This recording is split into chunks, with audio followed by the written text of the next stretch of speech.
Salve galera, começando aqui mais um vídeo pra você. Eu tô tentando um ângulo diferente, apesar que vai ficar um pouquinho torto. Mas vocês não levam a mal não, a gente tá testando, né?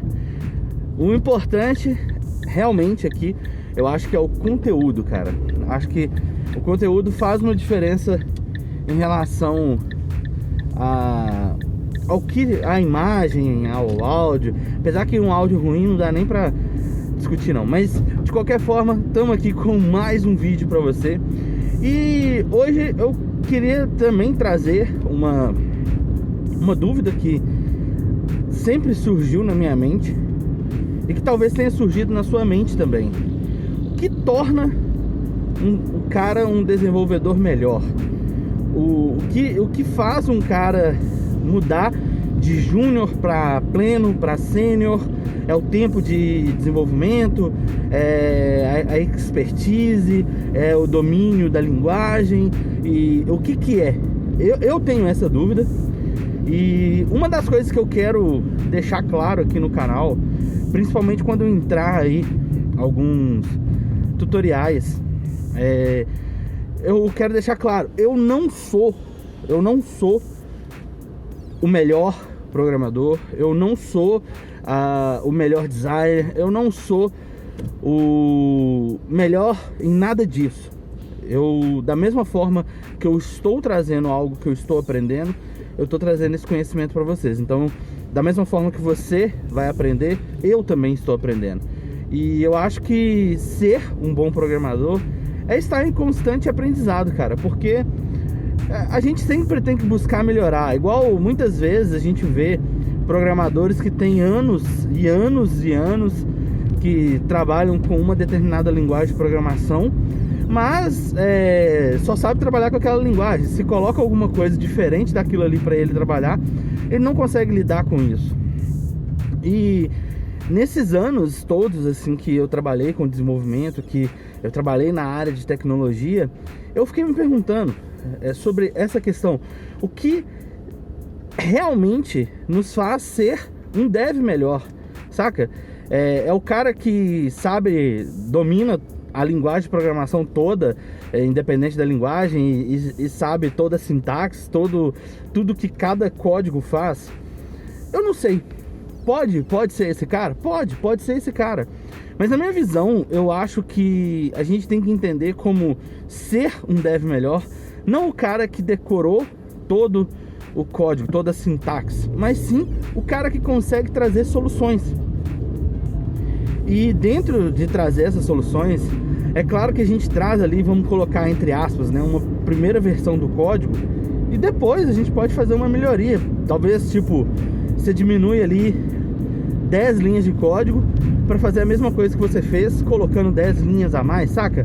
Então assim, eu acho que se tornar um bom desenvolvedor é buscar estar em constante aprendizado, nunca achar que já sabe e não precisa de aprender mais nada. Outro ponto que eu considero seria você saber como procurar um erro.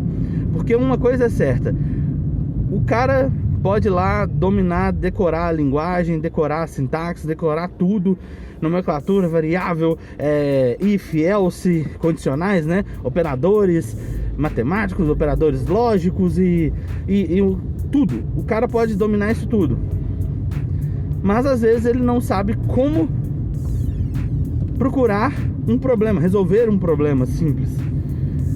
E às vezes ele é o cara que, tipo, você fala, eu quero assim, assim, assado. Ele vai lá e faz assim, assim, assado, porque foi da forma que você pediu, saca? Mas ele não pensa num todo. Eu tenho, que eu considero assim, da mesma forma que eu considero uma vantagem, eu considero um problema. Quando me passam a solicitação de uma tarefa, eu penso na tarefa e penso num longo prazo, num próximo passo. Então, por exemplo, eles vão lá e falam que quer ter um controle de estoque. Beleza, eles querem ter um controle de estoque. Mas como que funciona o controle de estoque? Então eu começo a me colocar no lugar do estoquista, que vai estar lá vamos dizer assim, ele tá no campo de batalha, ele entende melhor do que às vezes o chefe que tá na cadeira, sentado na mesa, saca? Então, tipo assim, eu penso muito nesse lado, de forma que com isso eu acabo pensando muito no usuário. E então, quando eu vou desenvolver, eu meio que saio um pouco da caixa da programação do 0 e 1, 0 e 1, 0 e 1 e começo a tentar visualizar todo o cenário, saca? Visualizar tudo que vai acontecer ou que pode acontecer. Então eu acabo meio que demorando um pouco mais a trazer a solução, porque eu demoro muito tempo pensando nas possibilidades e nos caminhos que aquele problema ali pode chegar. E eu não sei se isso é vantajoso para quando você está desenvolvendo, mas no meu ponto de vista, o que melhora é o fato de você evitar ter que dar muita manutenção em um código. Eu, como programador, não gosto muito de refatorização de código. Eu não gosto de ficar indo lá e ficar fazendo coisas que já deveriam ter sido feitas no momento do planejamento. Então, por exemplo, o cara falou que é um estoque, aí eu vou lá e entrego um estoque, aí depois ele precisa que nesse estoque tenha um campo na tabela lá que não tinha sido planejado. Cara, se vai fazer o negócio, vamos planejar tudo, fazer do começo ao fim do processo, o que é, como que faz, como que lida com cada situação. Então eu tenho esse problema comigo. E aí, dentro disso, eu fico pensando em relação às nomenclaturas, né? Júnior, pleno, sênior. Porque muitas vezes, quando você se depara no LinkedIn, por exemplo, ou qualquer outra rede social em qualquer outra rede que tenha alguma coisa de trabalhos, né? Você se depara com vagas de dev, aí eles pedem o cara júnior. E quantidade de coisa que eles pedem para um cara júnior. No meu entendimento, o cara júnior, ele é o cara que, vamos dizer assim, tá um pouco ali acima do estagiário em relação a conhecimento, tem um conhecimento maior, tem um domínio maior da linguagem, mas não é o cara que vai trazer todas as soluções. Não é o cara que vai trazer, resolver todos os problemas. No entanto, quando eu comecei e voltei para a área de desenvolvimento, vamos dizer assim, no ano passado, eu procurei vagas júnior, porque por mais que eu tenha anos de trabalho com desenvolvimento, eu não estava me considerando um cara sênior, saca? Porque eu vou ser sincero, eu não entendo essas nomenclaturas de sênior, pleno e dev. É quanto tempo que o cara trabalhou na linguagem, é quanto tempo que o cara domina aquele assunto.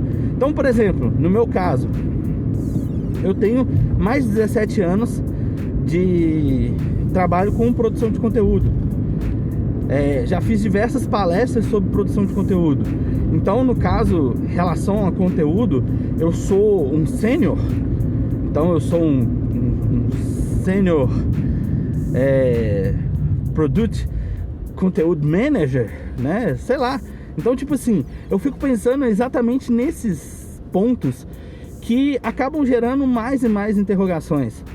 E talvez, eu acho que acaba sendo uma frustração em relação a diversos momentos da nossa vida. Porque, por exemplo, tem um amigo meu que ele começou a estudar React. Ele que até me falou sobre o React, mas eu não quis buscar. Na época eu ainda não estava na vibe de programar de novo. Ele acabou me mostrando o React e tal, falando das possibilidades, aquela coisa toda. E foi em 2018. Em 2019 ele saiu da empresa que eu estava trabalhando com ele e foi para uma outra empresa. 2020 ele começou numa outra empresa como desenvolvedor front-end sênior, que eu achei do caralho. O cara começou no React, tipo há 2 anos e agora ele já está sendo sênior. E aí eu vejo pessoas que estão há mais de 2, 3, 4 anos e ainda são pleno na carteira, sei lá, na nomenclatura. E aí nesses pontos eu fico me pensando, eu acho que essa questão de sênior, pleno e júnior, na verdade é só uma nomenclatura que as empresas normalmente utilizam para determinar sua faixa salarial, porque muitas vezes eles buscam um júnior que tem conhecimento de um cara pleno, podemos dizer assim, que se a gente for parar para olhar, como eu falei, o júnior é o cara que está ali começando, o pleno é o cara que já tem pelo menos uns 2 anos, 1 ano de desenvolvimento naquela linguagem, naquela sintaxe, naquela framework ou o que seja. E o cara sênior é o cara que trabalha há mais de 5 anos com a mesma linguagem, né? Pelo menos assim, é o meu entendimento, que pode estar errado. Não vou falar que é o pensamento certo, mas eu vejo mais como uma forma da empresa determinar qual é o seu salário. Porque muitas vezes o cara lá júnior, ele já é tipo full stack, né? Front-end, back-end, e ainda por cima faz uns jobzinhos de DBA, que é o meu caso. Por exemplo, hoje eu tô como desenvolvedor de software, né, na carteira, mas eu sou full stack, eu trabalho tanto no front quanto no back-end, e ainda por cima faço coisas com banco de dados, né, crio tabelas, faço o trabalho praticamente de um DBA, e além disso acaba tendo outras coisas que eu vou fazendo. E então, tipo, isso me coloca de volta no meio do desenvolvimento e me coloca como um sênior. Mas o meu conhecimento, será que ele é de um sênior? O que seria o conhecimento de um sênior? Então eu venho com esses questionamentos, que são coisas que eu tenho pra mim e que sinceramente eu não sei qual é a resposta, porque eu acho que isso também depende de cada um de nós. Mas você se considera um pleno, um sênior, um júnior na sua área, seja ela qual for? Porque eu acho que pleno, sênior e júnior vem muito do lado do desenvolvimento, mas existem analista de marketing júnior, existe analista de marketing pleno, né? Existe, acho que praticamente todas as profissões têm ali o cara júnior, o pleno e o sênior, que é o cara que está começando na área, é o cara que já tem um tempo que está trabalhando com isso, e o cara que tem muito tempo de experiência na área e acaba dominando um pouco mais das coisas. Porém, o que eu acho que a gente deve pensar é que, independente da nossa categorização de júnior, pleno ou sênior, nós devemos entender que devemos sempre buscar estar em evolução, buscando aprendizados novos, buscando conhecer um pouco mais profundamente uma determinada linguagem, não ser o cara muito superficial, saca? Ser o cara que, tipo, ao menos uma vez no ano estuda uma nova linguagem porque gosta realmente de desenvolver e quer ter um conhecimento a mais, saca? Eu acho que a gente fica pegado muito em rótulos e esquece do fundamental, que é trazer solução.